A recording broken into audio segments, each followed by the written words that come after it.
بسم اللہ الرحمن الرحیم۔ آج 41 دن ہو گئے ہیں کشمیر کے کرفیو کو۔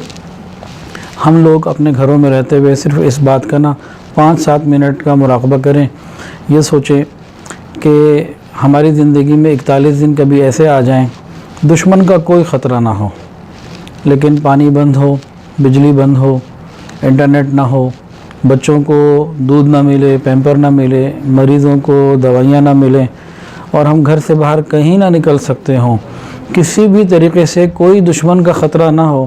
سوچیں تو صحیح ہماری زندگی کیسی ہوگی۔ صرف چند گھنٹوں کے لیے لائٹ چلی جائے تو کیا حال ہوتا ہے۔ ایسی زندگی کا تصور کبھی 5 منٹ کریں تو صحیح۔ اس کے بعد اہل کشمیر کے حال پر غور کریں کہ جہاں اطلاعات آ رہی ہیں کہ وہ اپنے مردے بھی گھروں میں دفن کر رہے ہیں اور بغیر کفن کے دفن کر رہے ہیں، کہیں چیز دستیاب نہیں، کس حال میں زندگی گزار رہے ہیں۔ اب ہم کیا کریں؟ سب سے پہلی بات تو یہ ہے کہ ہم دعا ان کے لیے کریں، ان کو بھولیں نہیں۔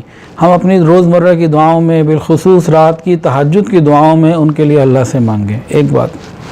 دوسرا، میری عمر ابھی ہے 44 سال۔ میں نے گزشتہ 25-30 سالوں میں یہ دیکھا کہ دشمن نے مسلمانوں میں کسی بھی علاقے کو پکڑا، اس کا نام افغانستان ہو، عراق ہو، کچھ بھی ہو، شام ہو، کچھ بھی ہو، کوئی بھی نام ہو، اور وہاں لاکھوں لوگ قتل ہو، شہید ہوئے۔ ہر 2, 4, 5, 10 سال کے بعد کہیں نہ کہیں کوئی نہ کوئی چیز ہوتی رہی، اور اب کشمیر کے اندر بھی بہت بڑی ہلاکتوں کا شدید اندیشہ ہے۔ اللہ حفاظت فرمائے۔ اب اللہ تعالیٰ کی مدد جو ہمیں نہیں مل پا رہی، اس کی وجہ کیا ہے، اس کو سمجھنا ہے۔ اللہ تعالیٰ کی مدد کب آئے گی؟ ہماری مدد کیوں نہیں ہو پا رہی؟ اللہ تو اپنی قدرت اور شہنشاہیت کے ساتھ اسی طرح موجود ہیں جیسے بدر و حنین میں تھے، آج ہماری مدد کیوں نہیں ہو رہی؟ اس کی وجہ بہت آسان اور سمجھنے والی ہے، ہمارے کردار وہ نہیں رہے۔ حضرت موسیٰ علیہ السلام جا رہے تھے اور ایک جگہ اللہ نے حکم دیا تھا آپ جائیے، فتح آپ کی ہوگی۔ وہاں آپ کی قوم میں سے، امت میں سے صرف ایک آدمی نے زنا کا ارتکاب کیا دشمن قوم کی ایک عورت کے ساتھ۔ کیا ہوا؟ 70,000 لوگ طاعون میں مر گئے حضرت موسیٰ علیہ السلام کی امت کے، اور وہ جو فتح کا فیصلہ تھا اس میں رکاوٹ آ گئی۔ جب پوری امت میں ایک آدمی یہ گناہ کرے تو مسئلے بدل جاتے ہیں، اللہ کی آئی ہوئی مدد رک جاتی ہے، اور جہاں دن رات اس قسم کے معاملات ہوں، اللہ کی مدد کیسے آئے گی؟ تو اگر ہم یہ چاہتے ہیں کہ اللہ کی مدد ہمارے ساتھ شامل حال ہو، ہمیں اپنے کردار کو بنانا ہوگا، اپنی تنہائیوں کو پاکیزہ کرنا ہوگا۔ ہم جب تک پورے دین کے اوپر نہیں آئیں گے، اللہ تعالیٰ کی مدد کا آنا بہت مشکل چیز ہے۔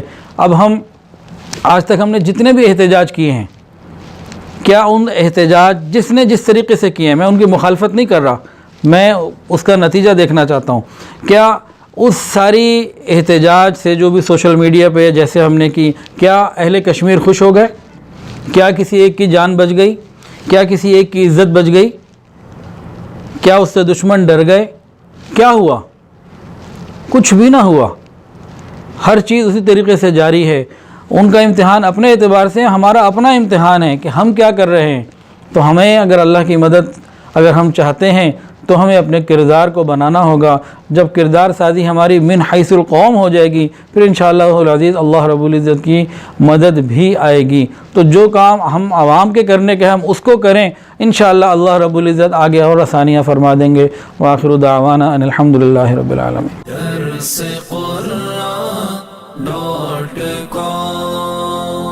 www.darsequran.com